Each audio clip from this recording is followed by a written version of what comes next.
Our second category of multiplying polynomials is multiplying a binomial by another binomial. So remember, a binomial is a polynomial with two terms. So if we wanted to write like a generic formula for what a binomial looks like, it would look like this: A plus B times C plus D. So what method do you think we'll use to solve this? FOIL.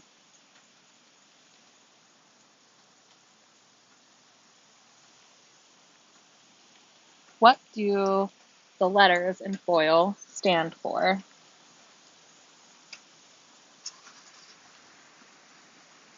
First,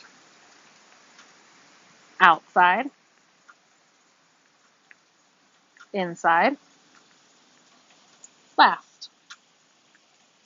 And how does that help us when we are multiplying two binomials? Well, what we're going to do is we're going to add the letters of FOIL. We're going to do F plus O plus I plus L. So that means we're going to do our first terms. So we have two polynomials, 1, 2, and each of them have a term that comes first. In this case, it's A and C. So we're going to multiply A times C. And remember, there's a hidden multiplication, but we can write two variables next to each other instead of always writing that multiplication sign in between. So we have A times C for our first terms, and now we need to look at the outside terms. So when we put our polynomial here, or our binomials times our binomials, we kind of created 4 columns. And so our outside terms are those terms that are on the outside of these columns that we've created. Outside. So our outside terms are A and D, right? A, D.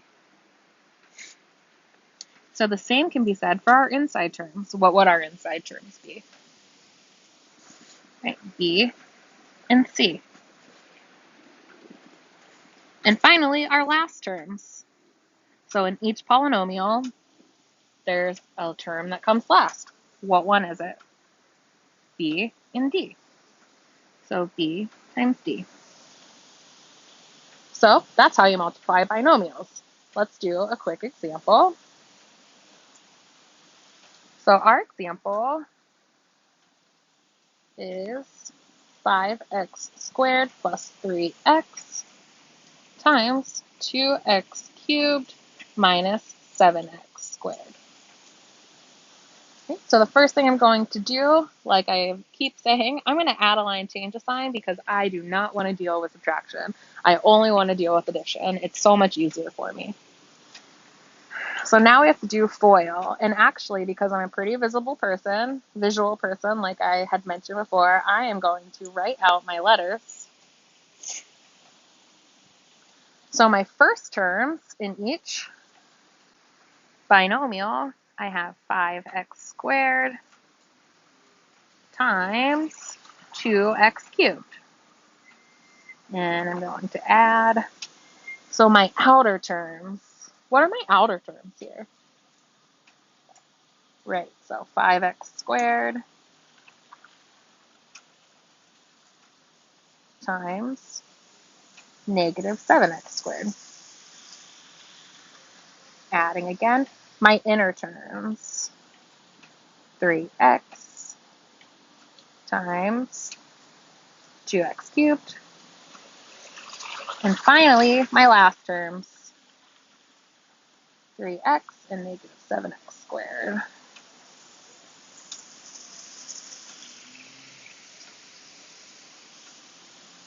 Now what's left? We need to do the multiplication. So our coefficients multiply by each other, and then our variables multiply by each other.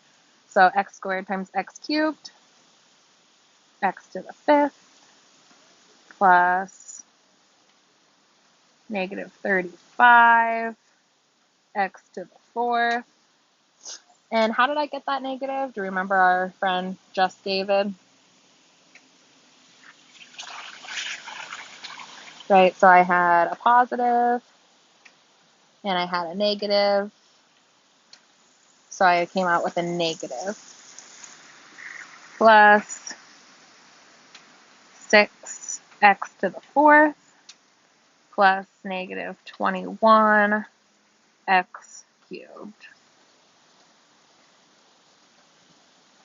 And then just a reminder, like if you're taking a multiple choice test, and you have a question, this might be your answer, but you'll usually see it written like this with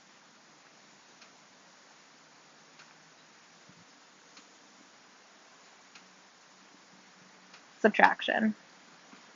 Now my question is this problem finished?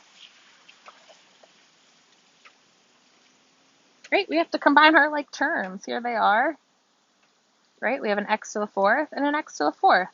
So we actually need to do one more step and combine our like terms. So negative 35 plus 6 is negative 29, x to the fourth, and then minus 21, x cubed.